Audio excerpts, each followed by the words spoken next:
I thought this was going to be challenging. I thought this was going to be a tough decision. But then, man, when I just really look back at the catalog and some of the songs Pharrell and the Neptunes have produced versus Timbo the King, man, this is easy as you giving me, my 41-year-old ass, a test on adding and subtraction.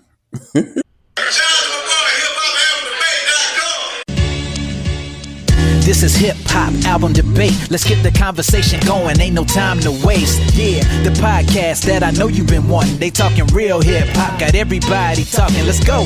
Yeah, keep it 100 and stay true. Hosted by my homie Q. Tune in and come through. Yeah, this be the spot, the number one place all day. This is hip hop album debate. Let's go. Hey, yeah.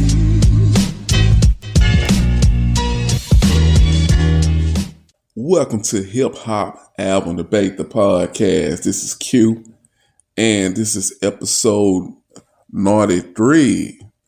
And the debate topic is, who has the better catalog with Jay-Z, Pharrell Williams or Timbaland? All right, but before we get into this convo, you guys be sure to like, share, subscribe, tell a friend to tell a friend to tell a friend. Dig that? All right, so let's get into this, man. Let's get into this. So I thought this was going to be challenging. I thought this was going to be a tough decision. But then, man, when I just really look back at the catalog and some of the songs Pharrell and the Neptunes have produced versus Timbo the King, man, this is easy as you giving me, my 41-year-old ass, a test on adding and subtraction. Like, super easy. It is Pharrell Williams. It is Skateboard P. He has the better catalog. Shout out to Timbo the King. He's done his thing, don't get me wrong. But when you go back and look at it, when you go back and you think about some of the albums Jay-Z has come out with, Pharrell, well, I'll say this. Tim, his songs, a lot of his songs could have been left off the album and it wouldn't have been a deal breaker. It wouldn't have been a make or break album. With the exception of Big Pimpin'. Now, that was a massive song. That was a massive hit. 99, 2000, man, it wasn't no way you can go without hearing that song. You know, you know why, thug 'em, fuck 'em, love 'em, leave 'em. Man, with UGK, oh man, that John went hard, and that was on the Volume 3 album. But other than that, Pharrell was producing those songs, man, that made a difference. You know what I'm saying? Like, I Just Want to Love You. That was on the Dynasty. You remove that song, don't get me wrong, it was some other songs on the Dynasty now, but that was a very impactful song. Excuse Me, Miss, on the Blueprint 2. Change Clothes, the Black Album. Like, these are big songs. You know what I'm saying? Now, again, Big Pimpin' was a big deal on the Volume 3. Life and Times of Sean Carter. Outside of that, you got Nigga What? Nigga Who? That was on the Hard Knock Life, Volume 2. Dope song, but that album would have survived without that song because it had Hard Knock Life. You know what I'm saying? The Bounce. The Bounce was a dope record now, don't get me wrong. But either way it go, with the Blueprint 2, it was so many records. I mean, that was a double album. It was so many songs on that album. That was a dope record now. I don't want to discredit Tim at all.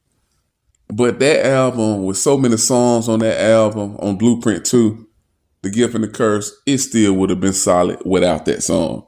Again, you look at the Blueprint, Well, let's look at Blueprint 1. It just came to me. When you think about the songs of significance on the Blueprint, Takeover, Girls, Girls, Girls, Girls. And this is like a straight classic. You know, for Tim didn't produce any of those songs. You know what I'm saying? So, and even let's go to the Black Album, Dust Your Shoulders Off. Dope record, but it wasn't a change clothes and go. So if you got a choice to subtract either one of those songs, I think if you subtract Dust Your Shoulders Off, the Black Album is still the Black Album. If you subtract Change Clothes, I think the album drops down a notch too. I say that boy for real. But let's see what the people had to say. All right, on YouTube, Rob from the Future 214 writes, honestly, it's for real. Tim ain't got no real shine after Volume 3. They both lace the Black Album though. All right, Joshua Scott YG Beats. I'm going to need a few days to think about this one. All right, let's go to the book. All right, my man Vinny Hall writes, I can say that Timbo has the best song out of the two with Dirt on Your Shoulders. Tough one. All right, so we don't got no comments nowhere else, so we're going to read the poll results. And the poll results reads, 44% says Skateboard P, better known as Pharrell Williams, and 56% said Timbo the King, better known as Timbaland. So I guess the masses disagree with me. I'm cool with that. It's not the first time. Probably won't be the last time. But you guys, you let me know something, man. Let's chop it up. Do you agree with me? Do you disagree with me? Do you agree with the polls or do you disagree with the polls? And it's an ongoing convo. All right, let's chop it up. It's your boy Q. 3 words. I'm gone. Peace. Hey, yeah.